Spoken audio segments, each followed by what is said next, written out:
It's always a pleasure to sit down with PAULIN BASINGA, the Africa Director of the Gates Foundation, to chat a bit about all those things and accomplishments that the foundation is actually doing in Africa. And today we're going to talk about the next 20 years, French version also incoming.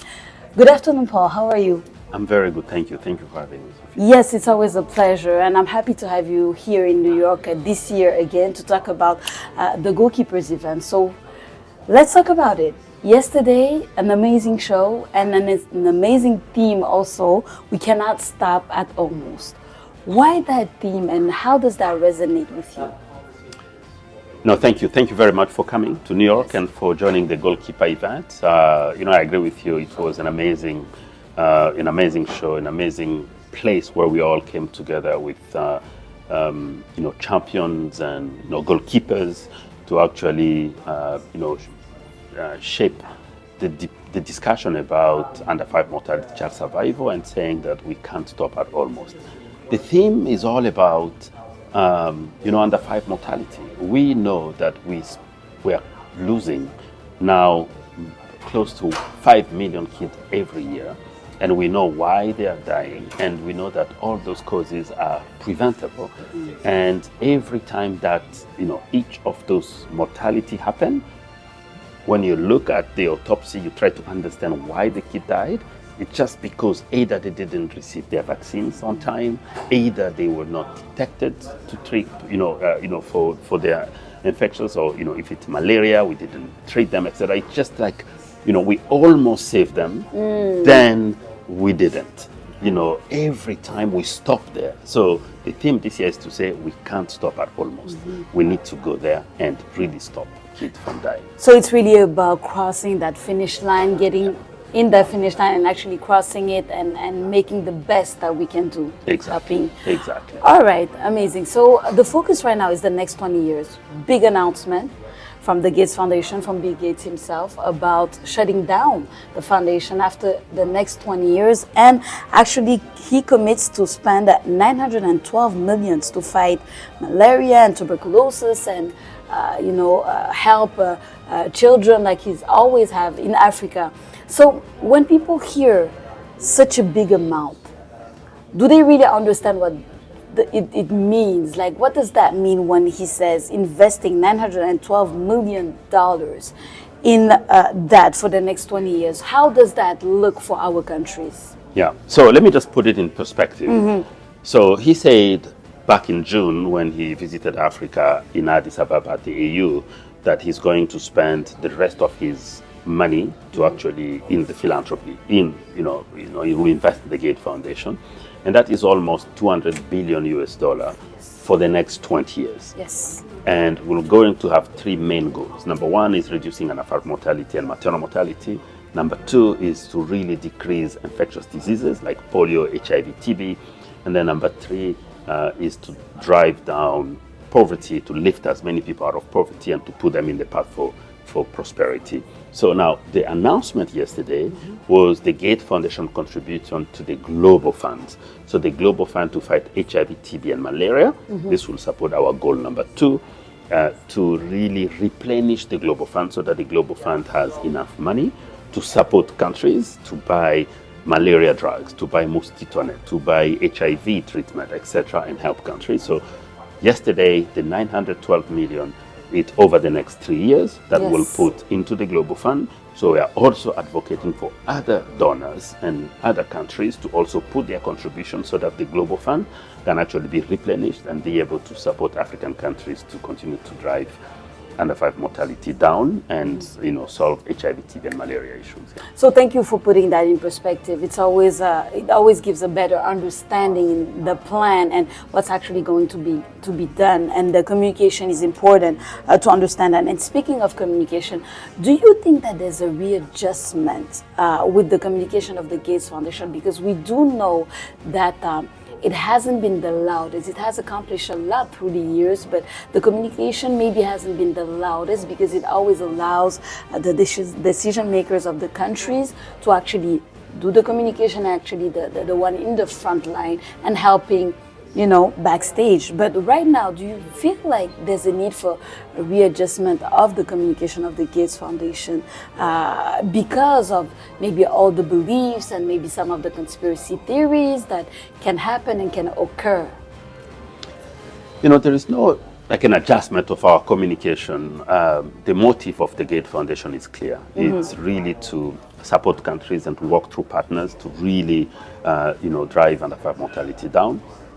But we've now, we're being more and more conscious that we need to really put the partners who are doing that work in the front line so that we can actually amplify their messages. So yesterday at the Goalkeeper Report, I hope you'll also post the link to the event for your follower to actually watch the show. You'll see those were partners in the forefront, researchers and policymakers that were actually telling the story of their work. And we are, as a private philanthropy, we're here to really accompany progress. It's not about the Gates Foundation, but it's about the causes and the people that need help. Perfect. So this leads me to the ongoing issue that is never going away of misinformation. We can only do so much, right, to combat it, but it's also our role to combat it as journalists, as communicators, and even the experts that are working in the health department. It seems to be harder to get rid of these days because of social media, and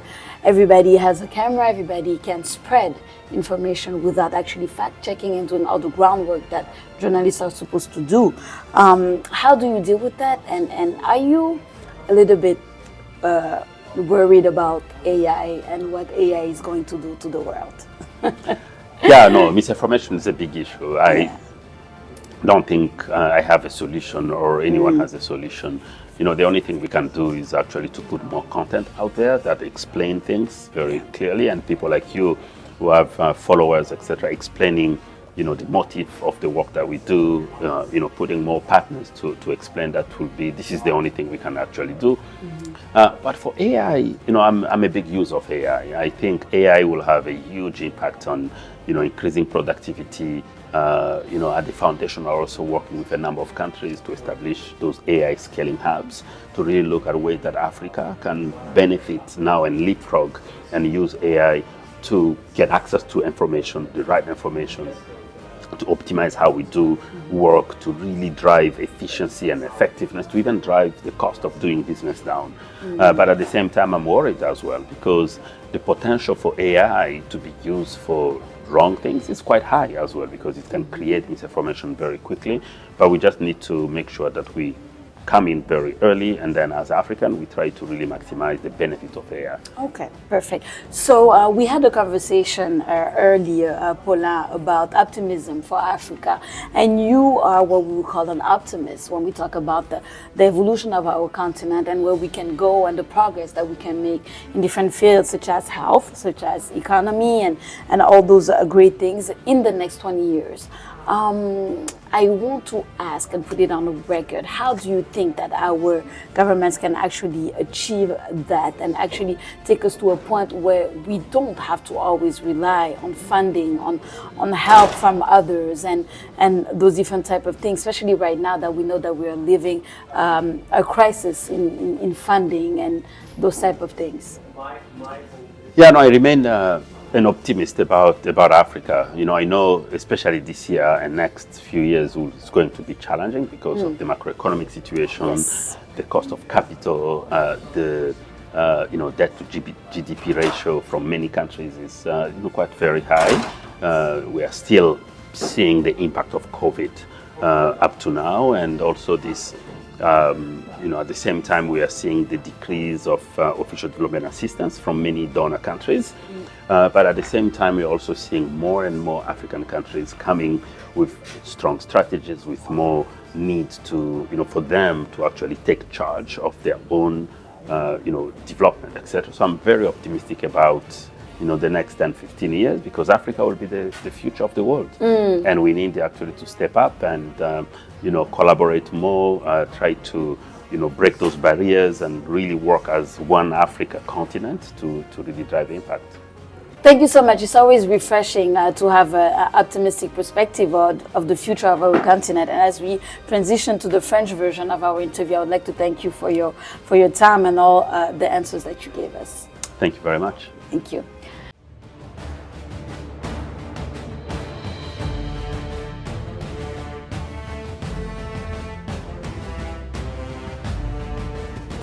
C'est toujours un plaisir d'échanger avec Monsieur PAULIN BASINGA, le directeur Afrique de la Fondation Gates, sur toutes les choses que la Fondation met en place et le futur, bien sûr, de la Fondation sur notre continent. Monsieur BASINGA, bonjour. Bonjour. Bienvenue, merci de nous accorder ce moment. On est ici à New York pour le Goalkeepers Event qui s'est déroulé hier. Et justement, j'aimerais qu'on parle pour commencer du thème de cette année. We can't stop at almost. Qu'est-ce que cela veut dire pour vous? Qu'est-ce que cela représente? Et on aimerait bien avoir votre perspective sur ce moment et sur ce thème. Merci beaucoup de m'avoir. C'est toujours un plaisir d'échanger avec vous et merci d'être là encore une fois à New York pour le Goalkeeper. Vous savez, la Fondation utilise ce moment parce qu'il y a tous les représentants de beaucoup de pays ici, il y a nos champions qui sont ici, il y a nos partenaires qui sont ici et c'est vraiment l'opportunité de pouvoir mettre en avant les objectifs du Sustainable Development Goals en avant. Et cette année, on a choisi le thème de We Can't Stop at Almost. On ne peut pas s'arrêter à, à presque. Voilà, presque. Parce que quand vous voyez, chaque année maintenant, bien que le monde a diminué la mortalité infantile d'une façon significative les 30 dernières années, mais on a toujours 5 millions d'enfants qui meurent chaque année. Et à chaque fois qu'on analyse les causes des décès de ces enfants, et on voit qu'on les a presque sauvés. Donc il y a peut-être un enfant qui a eu la malaria, on n'a pas pu soigner la malaria rapidement, la malaria simple est devenue compliquée et puis après on a perdu l'enfant. On l'a presque sauvé parce qu'on a commencé les traitements un peu en retard. Ou bien il y a des enfants qui meurent des maladies qui peuvent être prévenues par la vaccination. Et donc là, quand les vaccins arrivent, c'est un peu tard parce qu'on a toujours là, il y a toujours une excuse de dire voilà, on a presque sauvé l'enfant.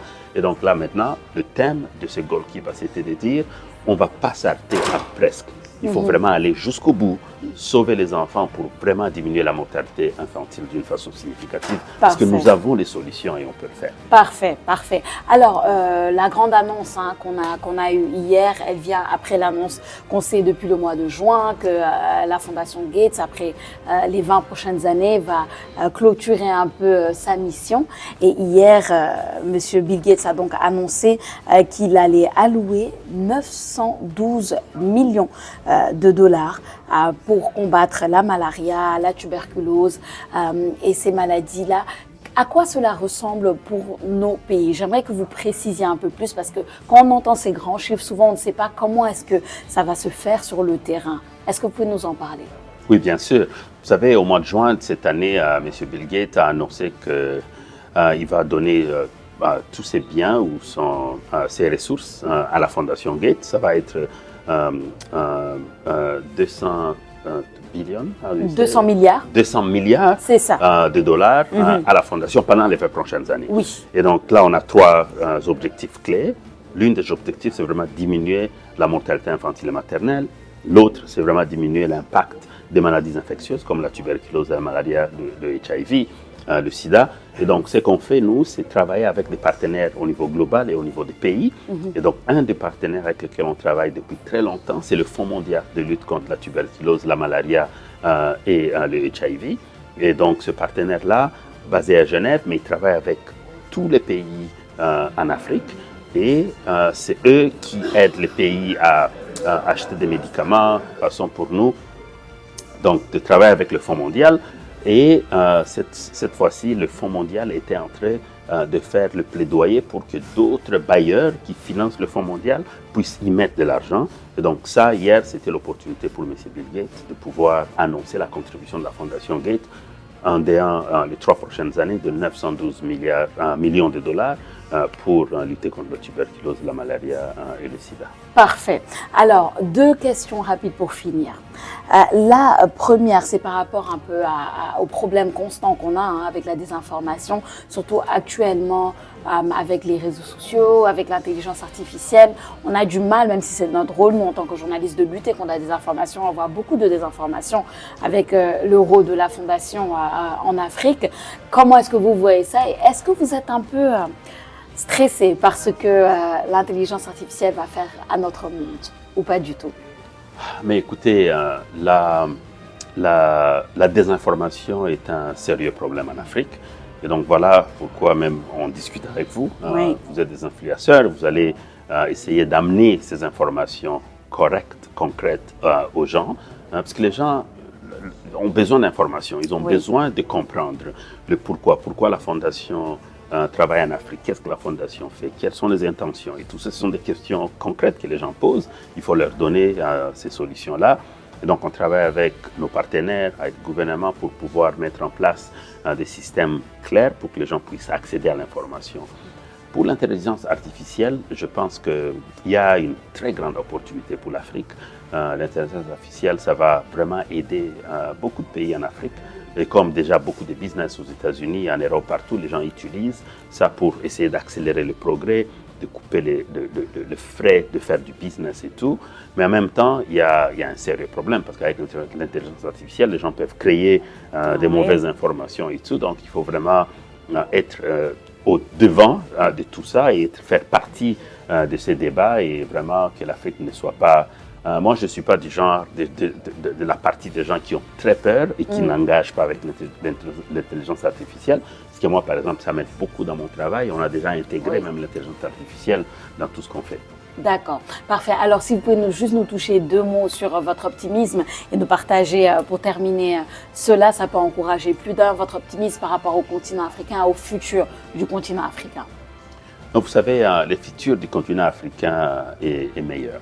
Je crois que c'est vrai qu'on a des sérieux problèmes maintenant. Nos gouvernements sont en train de se battre contre, essayer un peu de gérer l'impact négatif après Covid. Les chiffres macroéconomiques ne sont pas bons, mais ça va passer. Ça va passer avec le temps parce qu'il y a vraiment un plaidoyer pour avoir accès aux capitaux, pour pouvoir développer les pays. On est les continents les plus jeunes. La moyenne d'âge est de 19 ans, 18 ans dans certains pays, alors que dans les pays développés, beaucoup plus élevé. Et donc l'Afrique, c'est le prochain continent qui va vraiment gérer le monde, quoi. Donc il faut qu'on y mette le nôtre, qu'on puisse faire en sorte que les enfants qui naissent en Afrique aujourd'hui ont accès aux vaccins qu'il faut, aux traitements qu'il faut pour qu'ils survivent jusqu'à 5 ans, pour qu'ils puissent aller à l'école, développer leur capital humain, parce que c'est eux, en tout cas, les ouvriers et les intellectuels du futur. Donc je suis vraiment très optimiste par rapport à l'Afrique. Mais bien sûr, il y a des problèmes qu'il faut qu'on gère maintenant, mais l'avenir est meilleur. Parfait. Un grand merci. C'est toujours très bien de finir sur cette note optimiste par rapport à notre continent. En vous remerciant de nous avoir accordé ce moment, Monsieur Basinga. Merci beaucoup. Merci beaucoup Merci. à vous. Au revoir. Au revoir.